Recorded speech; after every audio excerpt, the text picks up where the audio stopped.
जय श्री कृष्ण। प्यारे दोस्तों, क्या आप जानते हैं औरत का वह कौन सा अंग है जिसे हर रात पुरुष बेशर्म होकर दबाए और चूसे तो अचानक अपार धन की प्राप्ति होती है? हाँ प्यारे दोस्तों, मनुष्य औरत का एक ऐसा अंग दबाकर और चूसकर अमीर बन जाते हैं और जो भी पुरुष औरत का यह अंग दबाता या चूसता है उसके घर में सदा माँ लक्ष्मी का वास रहता है। यह भी समझ सकते हैं कि उसके घर में माँ लक्ष्मी कैद हो जाती है। और तो और प्यारे दोस्तों, महालक्ष्मी की कृपा आप सभी पर सदैव बनी रहती है। तो प्यारे दोस्तों, आज की इस वीडियो में आप सभी को एक बहुत ही पावन कथा सुनाने वाले हैं और ऐसी कथा के माध्यम से आप सभी लोगों को पता चल जाएगा कि औरत का वह कौन सा अंग है जिसे पुरुष को हर रात दबाने या चूसने से अपार धन की प्राप्ति होती है। तो प्यारे दोस्तों, हर एक पुरुष को अपनी अपनी स्त्रियों के यह अंग दबाना या चूसना चाहिए। तो प्यारे दोस्तों, मेरा आप सभी से यही आग्रह है कि इस वीडियो को शुरू से लेकर अंत तक जरूर देखना, क्योंकि प्यारे दोस्तों, आधी अधूरी जानकारी विष के समान होती है। इसलिए प्यारे दोस्तों, आप सभी वीडियो को बीच में ना छोड़ें। तो प्यारे दोस्तों, कथा को आगे जानने से पहले वीडियो को लाइक करें और साथ ही हमारे चैनल को सब्सक्राइब जरूर करें। कथा को जानते हैं प्यारे दोस्तों। एक बार की बात है, भगवान शिव कैलाश पर्वत पर विराजमान थे। तभी वहां पर अंतरिक्ष मार्ग से होते हुए गरुण महाराज वहां पर पधारे और भगवान शिव को प्रणाम करते हुए कहते हैं, हे देवों के देव महादेव, आप मेरा प्रणाम स्वीकार करें। तब भगवान शिव गरुण महाराज को आशीर्वाद देते हुए कहते हैं, हे गरुण महाराज, आज आप कई महीनों बाद किस प्रयोजन से यहाँ पर पधारे हो और तुम मुझे किसी विषय में चिंतन करते हुए प्रतीत हो रहे हो। तब गरुण महाराज जी कहते हैं, हे प्रभु, आपने तो मुझे बता दिया था कि औरत की कौन सी 3 चीजें देखने से भयंकर गरीबी आती है, परंतु हे प्रभु, आज मेरे मन में 2 प्रश्नों ने फिर से जन्म लिया है, जिसकी वजह से मेरा मन किसी भी कार्य में नहीं लग रहा है। तब भगवान शिव जी कहते हैं, हे गरुण महाराज, आप अपने प्रश्न पूछिए, मैं आपके सभी प्रश्नों के उत्तर देने के लिए तैयार हूँ। तब गरुण देव कहते हैं, हे प्रभु, औरत के वह कौन से अंग हैं जिसे दबाने और चूसने से अपार धन की प्राप्ति होती है? गरुण देव जी का यह प्रश्न सुनकर भगवान शिव जी कहते हैं, हे गरुण महाराज, आज आपने समस्त मानव जाति के लिए यह प्रश्न पूछा है। और आगे भगवान शिव जी कहते हैं, हे गरुण देव, मैं इस प्रश्न का उत्तर एक कथा के माध्यम से तुमको बताऊंगा। तो हे गरुण महाराज, आप इस कथा को पूरे ध्यान से और कथा को अंत तक सुनना, और जो भी पुरुष इस कथा को सुनने के बाद स्त्रियों के यह अंग दबाता या चूसता है वह कभी भी गरीब नहीं रहता है और उसके घर में सदैव माता लक्ष्मी वास करती हैं। तब गरुण देव कहते हैं, हे प्रभु, आप मुझे वह कथा सुनाइए। मैं उस कथा को शुरू से लेकर अंत तक सुनूंगा और समस्त मानव जाति में इन प्रश्नों का उत्तर विस्तारित करूंगा। भगवान शिव कथा को आगे बताते हुए कहते हैं, हे गरुण देव, एक बार की बात है, मध्य प्रदेश के एक छोटे से गांव में रामानंद नाम का एक व्यक्ति रहता था। उसकी एक पत्नी थी जिसका नाम नंदिनी था। नंदिनी देखने में बहुत ही ज्यादा सुंदर थी और वह अपने पति से बहुत ही ज्यादा घृणा करती थी। इसी कारण रामानंद अपनी पत्नी से बहुत ही ज्यादा परेशान था, क्योंकि उसकी पत्नी बात बात पर हमेशा उसे ताना मारा करती थी, तुम्हारे पास है ही क्या, घर में खाने तक को कुछ नहीं है। प्यारे दोस्तों, उसके घर में बिल्कुल कंगाली छा गई थी। 1 भी रुपया नहीं था और उसके घर में खाने के लिए अन्न का एक दाना तक नहीं था। प्यारे दोस्तों, एक तो घर में खाने के लिए खाना नहीं था, ऊपर से पत्नी का ताना सुन सुनकर वह बहुत परेशान हो गया था। रामानंद को बिल्कुल भी समझ नहीं आ रहा था कि मैं क्या करूं। इसी परेशानी में धीरे धीरे दिन व्यतीत हो रहे थे। फिर एक दिन की बात है, जब वह अपने घर से जंगल होते हुए एक सुनसान रास्ते पर निकल गया। वह रास्ता बहुत ही ज्यादा सुनसान था। उस रास्ते पर दूर दूर तक कोई नजर नहीं आ रहा था। उसको पेड़ पौधों के अलावा ना कोई पशु न ही कोई पंछी नजर आ रहे थे। वह चलते ही जा रहा था, तभी उसको जंगल के भीतर एक आश्रम दिखाई देता है। वह उस आश्रम के पास जाता है तो वह सोचता है कि यहाँ दूर दूर तक ना कोई पशु, ना कोई पंछी, ना ही कोई मनुष्य दिखाई दे रहा है, तो यह आश्रम कहाँ से आ गया? तभी उसकी नजर एक साधु पर तपस्या करते हुए पड़ती है। आगे भगवान शिव जी कहते हैं, हे गरुण महाराज। फिर रामानंद उस साधु के पास जाकर बैठ गया। जब साधु ने अपना तप खत्म किया तो रामानंद उनके सामने जोर जोर से रोने लगा। साधु ने रामानंद से कहा, हे पुत्र, तुम्हें क्या दिक्कत है? तुम क्यों रो रहे हो? आखिर तुम्हें क्या परेशानी है? तब रामानंद ने साधु महाराज से कहा, हे महाराज, मेरी एक पत्नी है जो कि मुझे रोजाना ताना मारती है। मैं गरीब हूँ तो मैं क्या करूँ, कितना भी कुछ कर लूँ, लेकिन धन कमा ही नहीं पाता हूँ। मेरा एक छोटा सा धंधा था, वह भी पत्नी के क्लेश की वजह से चौपट हो गया। वह दिन रात मुझसे झगड़ा करती है। अब तो मैं दाने दाने के लिए परेशान हो गया हूँ।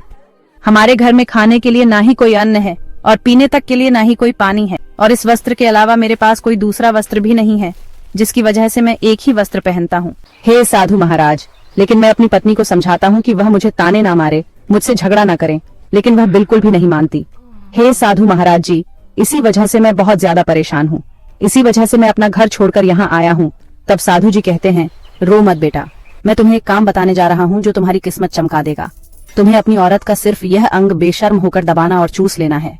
अचानक तुम्हारे घर में धन की प्राप्ति होने लग जाएगी।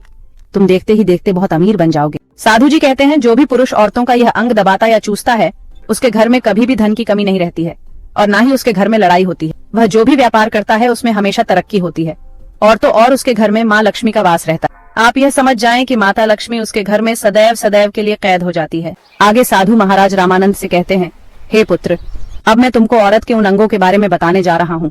इसे ध्यान से सुनना और अपने जीवन में इस पर गौर करना। तब रामानंद साधु जी महाराज की बातें बहुत गौर से सुनता है और कहता है कि जितना जल्दी हो सके मुझे यह बता दो कि औरत का वह कौन सा अंग है जिसे दबाने या चूसने से अपार धन की प्राप्ति होती है। और बताते हैं कि हे पुत्र, एक नगर में एक सोनार रहता था। उसके बहुत सारे ग्राहक थे जिस पर वह दिन रात मेहनत करता था। उसके घर में सोनार और उसकी पत्नी रहा करते थे। उस सोनार और उसकी पत्नी में आपस में बहुत ज्यादा प्रेम था। उसके घर में किसी भी प्रकार की लड़ाई झगड़ा या क्लेश नहीं होता था। इसी वजह से उसके घर में सदैव महालक्ष्मी का वास रहता था और उसके धंधे में इतनी ज्यादा बढ़ोतरी होती थी कि वह दिन प्रतिदिन और अमीर होता जा रहा था। उस सोनार और उसकी पत्नी में इतना प्रेम था कि आसपास के लोग उन्हें देखकर जल जाया करते थे। धीरे धीरे उसके पूरे गांव के लोग जान गए कि सोनार और उसकी पत्नी में बहुत ज्यादा प्रेम है। धीरे धीरे यह बात उस नगर के राजा तक पहुंच गई। दोस्तों, सोनार और उसकी पत्नी की बात जब राजा के पास पहुंचती है तो राजा भी उसके प्रेम की काफी ज्यादा तारीफ करते हैं। वह सभी से बताते हैं कि हमारे नगर में एक सोनार और उसकी पत्नी रहते हैं जिनमें कभी भी लड़ाई झगड़े नहीं होते। उन दोनों में आपस में इतना प्रेम है कि मैंने ऐसा अपनी जिंदगी में कभी भी नहीं देखा। एक बार की बात है, राजा पूरे नगर में ढिंढोरा पिटवा देता है कि इस नगर में जितने भी लोग हैं वह सभी अपने घर में घी का दिया जलाएंगे। राजा की पत्नी पूछती है कि आप ऐसा क्यों कर रहे हैं, सबके घर में घी का दिया क्यों जलवा रहे हैं। राजा अपनी पत्नी की बात सुनकर कहते हैं, दीपक प्रेम की निशानी होता है। जिसके घर में घी का दीपक जलता है उसके घर में सदैव प्रेम बना रहता है और उसी घर में सदैव माता लक्ष्मी वास करती है। और मैं चाहता हूँ कि जो प्रेम सोनार और उसकी पत्नी के घर में है वह हमारे पूरे नगर में रह रहे पति पत्नी के बीच हो। इसीलिए मैं हर घर में दीपक जलवाना चाहता। दोस्तों, राजा के सैनिक जाते हैं और हर जगह नगर में दुग्गी और ढिंडोरा पीट देते हैं और कहते हैं, सभी नगरवासियों को यह सूचित किया जाता है कि सभी लोगों महाराज का आदेश है कि सभी लोग अपने अपने घरों में घी के दीपक जलाएं और सभी के घरों में रात भर घी का दीपक जलना चाहिए। दोस्तों, राजा की बात मानकर सभी नगरवासी अपने अपने घरों में घी के दीपक जला देते हैं। लेकिन जैसे ही आधी रात होती है सभी के घर के दीपक बुझ जाते हैं, लेकिन सोनार के घर का दीपक वैसे ही जलता रहता है। दोस्तों, दीपक हमेशा सोनार की पत्नी जलाती थी। सोनार की पत्नी अपने पति से प्रेम तो करती थी परंतु उसका प्यार दिखावे मात्र का था। उस सोनार की पत्नी हमेशा माता लक्ष्मी की पूजा किया करती थी, लेकिन उस सोनार की पत्नी सोनार की बात नहीं मानती थी। वह हमेशा अपनी मनमानी करती थी। उसका जो भी मन करता था वही काम करती थी। लेकिन सोनार को इस बात से कोई भी दिक्कत नहीं होती थी क्योंकि सोनार बहुत समझदार था। सोनार सोचता था, यदि मैं अपनी पत्नी को रोक टोक करूंगा तो घर में बेवजह ही लड़ाई झगड़े होंगे। कई चीजें सोनार इस वजह से अनदेखा करता था कि उसके घर में प्रेम बना रहे। राजा अपने महल को छोड़कर पूरे नगर का नजारा देख रहे थे। उन्होंने देखा कि सारे नगर में किसी के घर में दीपक नहीं जल रहा है, लेकिन सोनार के घर में दीपक जल रहा है। तब राजा अपनी रानी से बोलता है कि देखो, सोनार और उसकी पत्नी के घर में दीपक जगमगा रहा है, लेकिन पूरे नगर में कहीं भी दीपक नहीं जल रहा है। इसी से पता लगता है कि सोनार और उसकी पत्नी में कितना प्रेम है। तब राजा की पत्नी राजा से बोलती है कि जो सोनार और उसकी पत्नी में प्रेम है वह किसान की पत्नी की वजह से है और इसी वजह से उसके घर में इतना ज्यादा प्रेम है। दोस्तों, जब राजा रानी की बात सुनता है तो कहता है, नहीं, तुम्हारा सोचना गलत है। जो प्रेम सोनार और उसकी पत्नी के बीच में है वह उसकी पत्नी की वजह से नहीं है बल्कि वह सोनार की वजह से है। रानी कहती है कि सोनार की पत्नी बहुत ज्यादा समझदार है। आपका सोचना गलत है और यही वजह है जो कि उनके घर में कभी भी लड़ाई झगड़ा नहीं होता है। राजा कहता है कि सोनार समझदार है और रानी कहती है कि सोनानार की पत्नी समझदार है। दोस्तों, इसी तरह कुछ देर चलता रहा। इसी बात को लेकर राजा और रानी के बीच काफी झगड़ा हो गया। इसके बाद रानी राजा की दाढ़ी उखाड़ ली और राजा ने रानी को उठाकर पटक दिया। हम लोगों को झगड़ा करने की जरूरत नहीं है, हम सोनार और उसकी पत्नी की परीक्षा ले लें। सारा दूध का दूध और पानी का पानी हो जाएगा। लड़ाई करने के बाद इस बात पर राजा और रानी दोनों सहमत हो गए और दोनों की परीक्षा लेने के लिए तैयार हो जाते हैं। तब राजा अपने महल में जाता है और एक युवा सैनिक को बुलाता है और युवा सैनिक से बोलता है कि तुम सोनार के पास जाओ और जो प्रश्न मैं तुमसे बोल रहा हूँ वह तुम सोनार को बोल देना। वह युवा सैनिक बोलता है, ठीक है महाराज। वह सैनिक राजा की बात सुनकर सोनार के पास जाता है। उस समय सोनार की पत्नी खेतों में गई थी, लेकिन सोनार की कुछ तबीयत ठीक नहीं थी। इस वजह से वह आज के दिन व्यापार करने नहीं गया था। इस समय वह सैनिक सोनार के घर पहुंच जाता है और सोनार से कहता है, मैं राज दरबार से आया हूँ। राजा साहब ने मुझे भेजा है। बताइए मैं आपकी क्या सेवा कर सकता हूँ। आप बैठ जाइए, मैं आपके लिए पानी लेकर आता हूँ। कि नहीं, तुम कुछ भी मत लाओ, मैं राजा का सैनिक हूँ, बस आपके पास राजा का समाचार लेकर आया हूँ। ठीक है, आप मुझे बताओ राजा साहब ने मेरे लिए क्या समाचार भेजा है। सोनार जी, राजा साहब ने यह बोला है कि यदि तुम अपनी पत्नी को छोड़ देते हो तो राजा जी आपको बहुत सारे हीरे जवाहरात और साथ में तुम्हारे जमीन से 2 गुना ज्यादा जमीन राजा जी आपको गिफ्ट में देंगे। इसके अलावा राजमहल का आधा हिस्सा भी आपको दिया जाए। राजा जी अपना पूरा राजमहल मुझे क्यों ना दे दे, लेकिन मैं अपनी पत्नी को नहीं छोड़ूंगा। जाओ और अपने राजा से कह दो सोनार ने ऐसा कहा है। सैनिक जाता है और राजा को सारी बातें बताता है। इस समय रानी वहाँ पर सैनिक की बात सुन रही थी। सुनने के बाद रानी ने कहा, आपने सोनार की तो परीक्षा ले ली, लेकिन किसान की पत्नी की परीक्षा नहीं ली है। इस तरह से हम कैसे पता कर सकते हैं कि कौन समझदार है। अब मैं भी सोनार की पत्नी की परीक्षा लेना चाहती हूँ। जब दोनों की परीक्षा हो जाएगी तभी पता चलेगा कि कौन समझदार है। फिर रानी ने भी एक युवा सैनिक बुलाया और कहा कि मेरी बात सोनार की पत्नी को बोलना और याद रखना। यह बात तभी बताना जब सोनार वहाँ पर ना हो। रानी, क्या बात बतानी है वह तो बताओ। तो रानी ने सैनिक को सारी बात बता दी।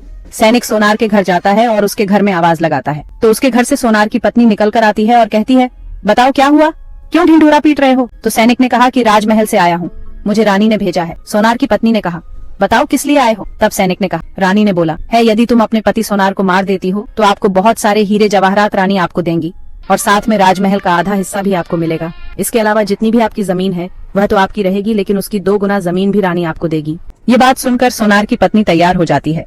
कहती है, ठीक है, यदि मुझे रानी साहिबा देंगी तो मुझे मंजूर है, मैं अपने पति को मार दूंगी। तब सैनिक पूछता है, रानी को कैसे पता चलेगा कि आपने अपने पति को मार दिया है। तभी सोनार की पत्नी बोलती है, मेरे घर में जो दीपक जल रहा है, जब मैं सोनार को मार दूंगी तो उसे बुझा दूंगी, तभी आपको पता चल जाएगा कि मैंने सोनार को मार दिया है। अब सैनिक सोनार की पत्नी की बात सुनकर राजमहल जाता है और रानी को सारी बात बताता है। सोनार की पत्नी की बात सुनकर रानी बहुत अचंभित हो जाती है। राजा और रानी को स्त्री जात से नफरत होने लगती है। मैं चाहता हूँ कि मेरे और मेरी पत्नी की वजह से सोनार की जान ना जाए। तुम लोग ऐसा करो, उस सोनार के घर जाओ और सारी बातें बता दो और उस किसान को बचा लो, वरना किसान की पत्नी उसे मार देगी। इधर सैनिक सोनार के घर जाते हैं और सोचते हैं कि सोनार की पत्नी सोनार को रात में मारेगी और दिया बुझाएगी। इससे पहले ही हम सोनार के घर में पहुंच जाते हैं और सोनार को बचा लेते हैं। दोस्तों, जैसे ही राजा के सैनिक सोनार के घर पहुंचते हैं तो देखते हैं कि सोनार तो मरा पड़ा हुआ है। तो सैनिक सोनार की पत्नी से बोलते हैं कि तुमको तो सोनार को रात में मारने के लिए बोला गया था, लेकिन आपने अभी सोनार को क्यों मार दिया। तब उस सोनार की पत्नी बोलती है, सोनार को तो मुझे मारना ही था, रात में तो मुझे सिर्फ दिया ही बुझाना था, इसलिए सोनार को तो मैंने दिन में ही मार दिया है। सभी सैनिक तुरंत ही सोनार के घर से दौड़े दौड़े जाते हैं और राजा रानी को सारी बातें बताते हैं। राजा और रानी क्रोध से आग बबूला हो जाते हैं। इसके बाद राजा और रानी सोनार की पत्नी को बंदी बनाकर लाने के लिए अपने सैनिक से कहते हैं। सैनिक जाते हैं और सोनार की पत्नी को बंदी बनाकर ले आते हैं। राजा सोनार की पत्नी से पूछता है, ऐसा तुमने क्यों किया, तुम लालची औरत हो, तुम्हें पैसों से प्यार है। सोनार की पत्नी कहती है, मुझे तो सोनार को पहले ही मारना था, वह तो मैं कोई बहाना ढूंढ रही थी क्योंकि सोनार की आदत बहुत खराब थी, वह मेरे साथ बहुत खराब व्यवहार किया करता था। राजा पूछता है, ऐसा क्या करता था सोनार। सोनार की पत्नी बताती है, वह मेरे नाक का ऊपरी हिस्सा अपनी उंगली से हमेशा दबाया करते थे। इसके अलावा सोनार एक काम और मेरे साथ करता था, वह सोनार मेरे कान का पिछला हिस्सा अक्सर अपनी जीभ से स्पर्श किया करता था। ये बताओ, जब आप लोग गरीब थे तब क्या सोनार आपके साथ ये काम करता था। नहीं महाराज, तब ऐसा नहीं करता था। मैं समझ गया कि सोनार ऐसा क्यों करता था। तुम्हें कुछ समझ में आया औरत का कौन सा अंग दबाने तथा चूसने से लोगों को अचानक धन की प्राप्ति होती है। नहीं साधु जी, मुझे अभी समझ में नहीं आया। अगर अभी समझ नहीं आया तो मैं फिर से आपको बताता हूँ। सोनार अपनी पत्नी के साथ जो पहला काम करता था वह है उसके नाक के ऊपरी हिस्से को अपनी उंगली से दबाता था। तो जिस भी मनुष्य के घर में पैसों की कंगाली रहती है उसे अपनी उंगली से औरत के नाक के ऊपरी हिस्से को जरूर दबाना चाहिए। दोस्तों, औरत के नाक के ऊपरी हिस्से को बहुत शुभ माना जाता है। इसी वजह से जो यह काम करता है वह हमेशा धनवान पुरुष बन जाता है। दूसरा काम है, जो भी पुरुष औरत के कान का पिछला हिस्सा अपने जीभ से स्पर्श करता है उसके किस्मत के द्वार खुल जाते हैं, उसे अचानक धन की प्राप्ति होती है। ऐसा इसीलिए होता है क्योंकि औरत के कान के पिछले हिस्से में माता लक्ष्मी का वास होता है।